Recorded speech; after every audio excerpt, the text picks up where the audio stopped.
Alhamdulillah Alhamdulillahilladzi an'ama alaina bi ni'matil iman wal islam wa ya'muru bil adli wal ihsan. Asyhadu an la ilaha illallah wahdahu la syarika lah allamal qur'an wa asyhadu anna sayyidana wa nabiyyana Muhammadan abduhu wa rasuluhu al-mab'usi fi khairil adyan.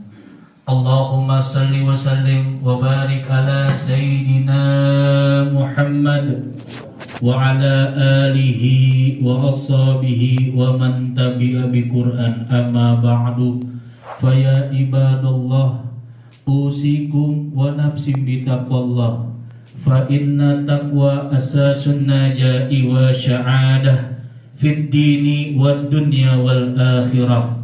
Ya ayyuhallazina amanu taqullaha haqqa tuqatih wa la tamutunna illa wa antum muslimun. Faqad qala Allah ta'ala fil kitabil karim, a'udzu billahi minasy syaithanir rajim.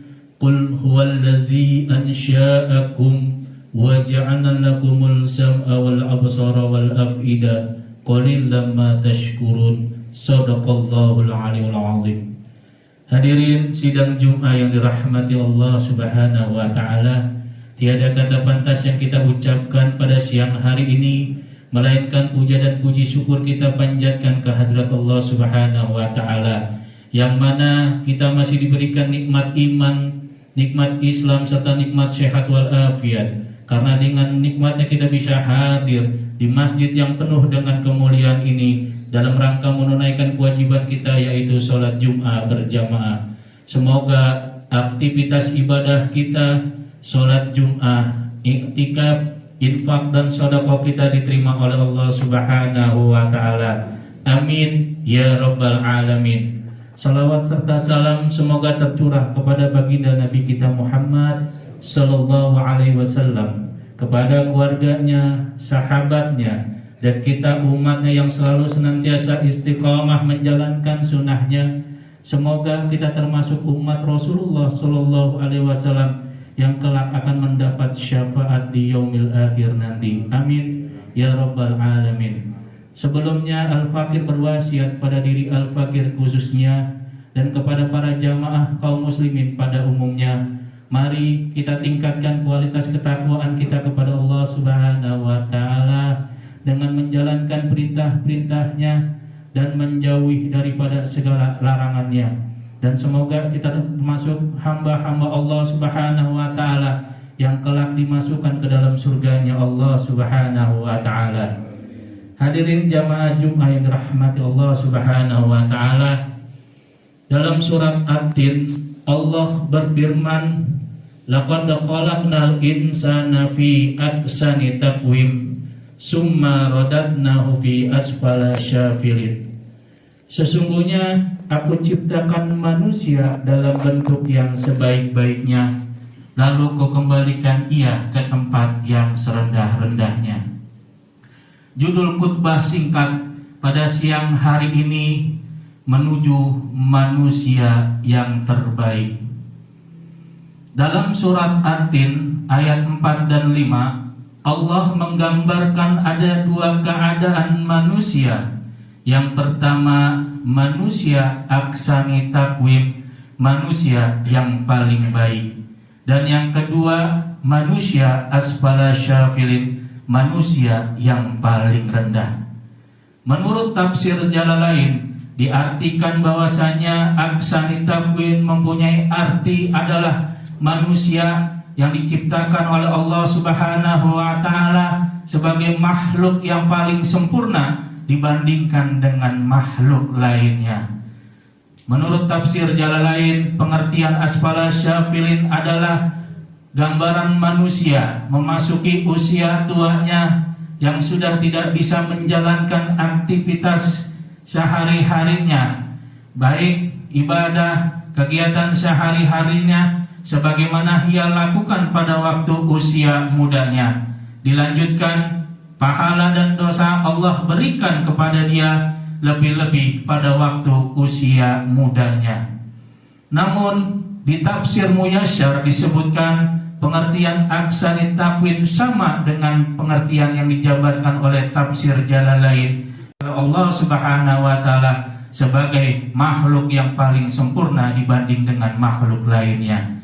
Namun pengertian asfala syafilin menurut tafsir Muyassar adalah manusia yang tidak taat pada perintah Allah Subhanahu wa taala, manusia yang tidak pernah mengerjakan sunnah-sunnah Rasulullah sallallahu alaihi wasallam.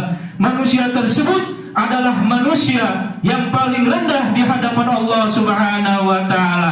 Kelak di yaumil akhir nanti, manusia yang tidak pernah mengerjakan perintah-perintah Allah, manusia yang tidak pernah menjalankan sunnah-sunnah Rasulullah sallallahu alaihi wasallam akan dimasukkan ke dalam nerakanya Allah Subhanahu wa taala. Namun sebaliknya, manusia yang selalu mengerjakan perintah-perintah Allah, manusia yang selalu mengerjakan sunnah-sunnah Rasulullah sallallahu alaihi wasallam, manusia tersebut adalah manusia yang paling baik di hadapan Allah Subhanahu wa taala. Kelak di yaumil akhir nanti, manusia tersebut akan dimasukkan ke dalam surganya Allah Subhanahu wa taala yang mana penuh dengan kenikmatan-kenikmatan abadi. Jamaah yang dirahmati Allah Subhanahu wa taala, lalu bagaimana kita meraih kedudukan aksanit takwin? Lalu bagaimana kita meraih menjadi manusia yang paling baik di hadapan Allah Subhanahu wa taala?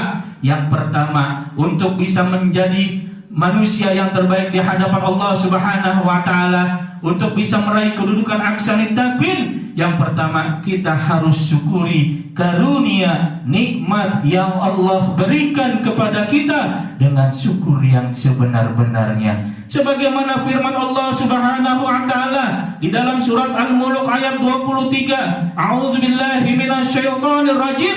Qul huwallazi ansha'akum wa ja'ala lakumul sam'a wal absara wal afida qalilan ma tashkurun. Katakanlah, aku yang menciptakan pendengaran, penglihatan serta hati, namun amat sedikit hambaku bersyukur kepadaku, kata Allah. Ditegaskan lagi oleh Allah Subhanahu wa taala di dalam surat Ibrahim ayat 7, A'udzubillahi minasyaitonir rajim. Wa idh ta'adzana rabbukum la in sakartum la azidanakum wa la in kafartum inna azabi lasyadid. Jika kamu bersyukur, niscaya akan aku tambahkan nikmatmu. Namun jika kamu kufur, niscaya azaabku sangat pedih. Untuk bisa menjadi manusia yang terbaik di hadapan Allah Subhanahu wa taala, mari syukuri karunia nikmat yang Allah berikan kepada kita dengan syukur yang sebenar-benarnya, dengan selalu istiqamah menjalankan perintah-perintah Allah Subhanahu wa taala,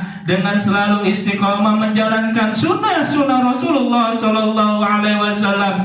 Kelak di yaumil akhir nanti kita akan menjadi manusia aksanit takwin. Yang kedua, untuk bisa meraih kedudukan aksanit takwin, pergunakanlah seluruh anggota tubuh badan kita yang sempurna ini, ciptaan Allah Subhanahu wa taala ini, sesuai dengan fungsi dan kegunaannya. Karena apa? Karena suatu saat akan dimintai pertanggungjawaban oleh Allah Subhanahu wa taala. Sebagaimana firman Allah Subhanahu wa taala di dalam surat Al-Isra ayat 23, A'udzubillahi minasyaitonir rajim. Wala taqfu ma laysa laka bihi ilmun inna syam'a wal basyara wal fuada ulaika kana mas'ula. Dan janganlah kalian mengikuti apa-apa yang kalian tidak mengetahui tentang. Untuk bersedekah, untuk mengasihi anak yatim, malah kita gunakan tangan kita untuk menghardik, menganiaya, bahkan sampai membunuh, lebih-lebih melakukan korupsi. Jangan sampai mata kita melihat hal-hal yang dilaknat oleh Allah Subhanahu wa taala. Jangan sampai telinga kita mendengarkan hal-hal yang diharamkan oleh Allah Subhanahu wa taala. Pergunakanlah mata kita, telinga kita untuk melihat dan mendengarkan kalam-kalam Allah, memperbanyak sholawat kepada Rasulullah sallallahu alaihi wasallam, memperbanyak membaca firman-firman Allah Subhanahu wa taala.